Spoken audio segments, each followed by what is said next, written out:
Hey gang, welcome to the Southern Philippines. I've now been living in the Philippines for almost 1 year. And when I first got to the Philippines, I did a video after I'd lived here for 1 month about my thoughts, and I thought it was time to redo that and talk about them after a year. So in this video, I'm going to tell you who I am, how I got here if you've never seen this channel before, and then talk to you about all of my thoughts about living in the Philippines after being here for 1 year. And then at the very end of the video, I'll talk about how things are changing for this channel and for me personally, and the fact that I'm going to be leaving the Philippines very, very soon. So stay tuned till the end so you can see that.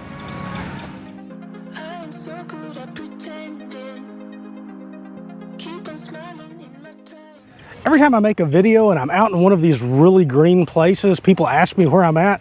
So today I'm going to let you know where I'm at is actually, this is right across from the Crocodile Park. And it's a really interesting neighborhood. It's, by Philippine standards, I would say it's quiet. It's noisy, of course. It's in the middle of a city, and you do hear beeping in the background and sometimes people playing music.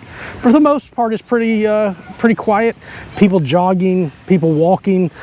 So it's a really cool park just to come visit. So I am an American. I'm from the United States, and when I lived in the United States, I was a lawyer, an attorney. So I practiced trial law predominantly, also did immigration law. I still do immigration law to this day, and some other transactional work that I've continued to do.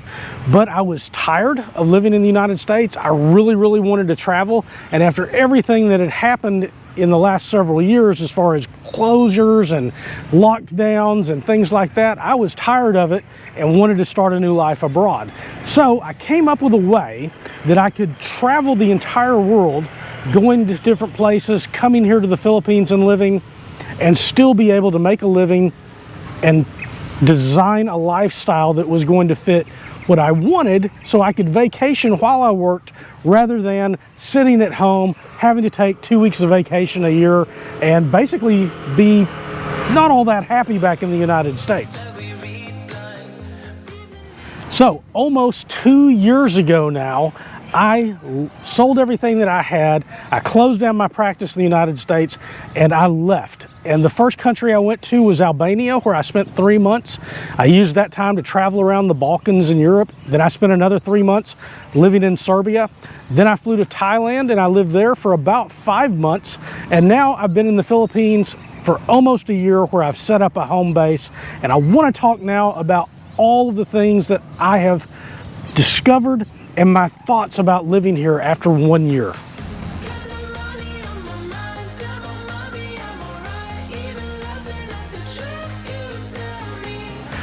One of the main things that I've talked about before, but is so important, is that when I arrived in the Philippines, when you step off the plane, almost immediately the stress from my Western lifestyle started to bleed away. And it's just a more relaxed pace of life here in the Philippines than what we see in the United States. It's just different. And it's the way that the people go about their daily lives, for the most part, not all of them, but it seems that people here, and I had talked about this before, that people seem to work so that they can live. They don't live so that they can work. And they take the time to actually enjoy their lives.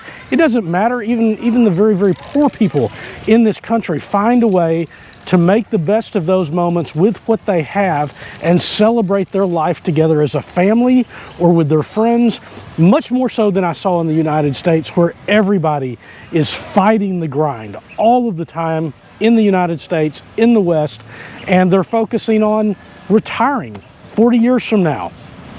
And then they can do things rather than focusing on living now here in the day and not making memories that will be much more important to them than all of the things that you accumulate throughout your life. That's one of the reasons that I stepped away, and it's one of the things that I found here in the Philippines, and that I also found, traveling to certain other countries to where there's just a different attitude. So So the people of the Philippines are so nice and they're so inviting. I have never been to another country in all of my world travelers that even came close to how friendly Filipinos were when it came to foreigners visiting their country. They're welcoming, they're inviting, they're curious, they want to talk to you, and it's genuine and it's real. It's some of the most amazing people that I've met on the planet. When I was in Albania back in Europe, by far of any European country, I found that the Albanian people were very much like that, specifically with Americans, which was in my case, but also with other Europeans, some other Europeans, but still did not compare to the level of just generosity with their time and the friendliness that I see in the Filipino people. It's really, for an American going abroad, it's a place that, although the culture is different, it is a place that you can come and you can assimilate on so many levels, because so much of the way that the Filipinos live on a day or that they practice their lifestyles is similar to what we see in the West, because at one point the Philippines many years ago was part of the United States, and they do see our media, and there are certain things that are very, very familiar here compared to most of the rest of Asia that I have seen.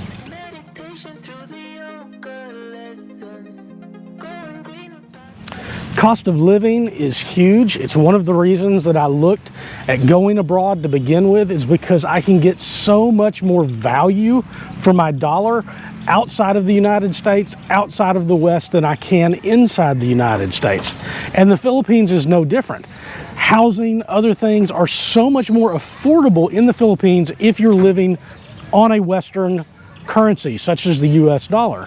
And obviously that's what I'm earning in, so it does allow me to do that here. But that cost of living, although is very affordable compared to American standards, it is higher than many places that you would see in Southeast Asia. There are places that you can go that are even cheaper than the Philippines, and not necessarily cheaper, but that you get more value for your dollar. So there are those trade-offs, but still, the Philippines, incredibly affordable. The Philippines, like every country, has problems as well. And some of the problems are very much nature related. I've done a whole video on some of the dangers of the Philippines and the different types of things about weather and natural disasters and things that can happen. But I will tell you the biggest complaint that I have living in the southern Philippines, and you must realize it's a big country, so different places will be different, but is the amount of rain that we have here. So today has actually been a nice day, although you can see maybe you can start seeing those clouds forming, and it's getting dark over there. So although it's been a nice day up till now, it's about 3 o'clock and I'm about to lose that non-wet feeling outside. So it's going to rain soon, but it rains all of the time here in the Philippines, in the southern Philippines where I'm at. We've probably only had about 3 to 4 days in the last 2 months that it didn't either threaten to rain or that it did rain. And you kind of, after a while, get some sort of cabin fever, or at least I do, that I really want to get out and have sunshine again. And this right now was actually supposed to be the dry season, and it don't seem that dry.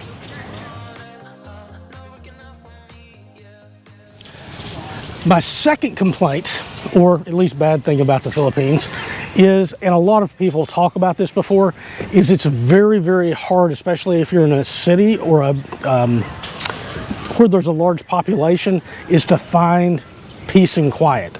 So I was from the rural part of the United States, so it was fairly easy for me to go and find some place that there's just not going to be a lot of noise around, and that I can have that peaceful feeling, which is something that I, from my raising, crave.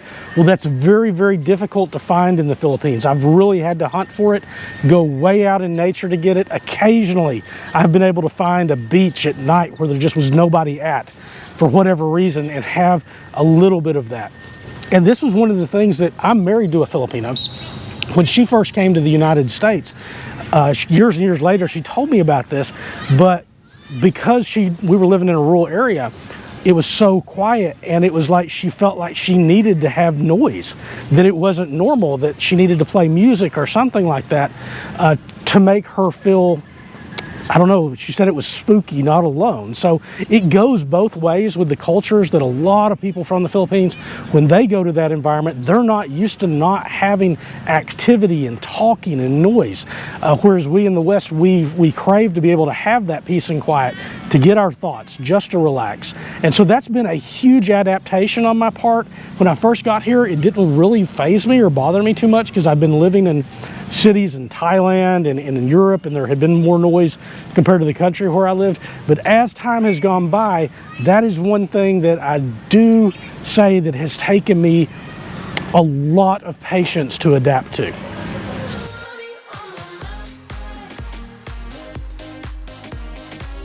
The Philippines, I've found, has actually been very easy if I need to get stuff, or at least easier, if I need to get stuff from abroad that they don't normally have here, if I need to order that, if I need to go to a specialty store and find something, that I can find that in the Philippines, or at least I can order it. There's been very, very few things, handfuls, that it would be very, very difficult to get in the Philippines, especially compared to Eastern Europe. So when I was in Eastern Europe, some things you simply could not get.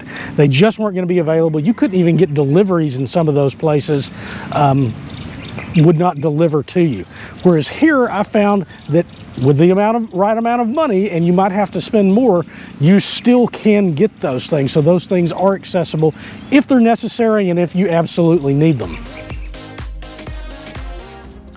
So overall, even with all the warts and the bad things about the Philippines, the massive amount of good things about living here, just how you feel about yourself on a day-to-day basis, just how you feel intermingling with the population, and all of the great benefits, the wonderful nature that the Philippines has, that this truly, outside of my own country, has been my favorite place that I've ever lived. It really has been. It doesn't have some of the things in the southern Philippines that Europe has that I crave and that I will go back for, because I do plan on splitting my time and having a home base in the Philippines, but having home bases in other places as well. So I really love this country. I love being here. I am, for the temporary time, going to have this as a home base for us when we are in Asia. Basically a place where we can store our stuff and things like that. But unfortunately, or fortunately, depending on how you look at it, there are some changes that are about to happen. My initial plan when I started this trip was for it to be an exploratory trip to find a home base in Asia, hopefully find one in Europe, and then was at the end of a year, approximately, I was going to go back to the United States, reestablish a base there, and then go back and start traveling the world again, slowly, and do that for a few years until eventually I was going to exit the United States, probably completely. Well, I've described in another video what happened there, but now I'm at a crossroads of what I'm going to do. I'm definitely leaving the Philippines very soon, and I'm trying to decide if we're going to go back to the United States, or if we're going to continue our travels on to some other places and then come back to the Philippines and use it as a home base. And I haven't decided on that yet. It's not completely up to me. Some things are up to just my businesses and so forth, but I can't stay in the Philippines and continue to grow my businesses. I have to be abroad to do that. To get those to grow, I have to go to different countries, or I have to be back in the United States so that I can make more money. So very soon I will probably do one, maybe two videos that explains the reasons behind the United States, if I'm going to do that, or what plan B is. That was always plan A, to see where we're going to be at plan B. And obviously the Philippines is going to be very much part of that future. I mean, that was the whole point of this trip, was to find a place, and we did. But I don't know what the future is going to hold in the immediate next few months after we exit.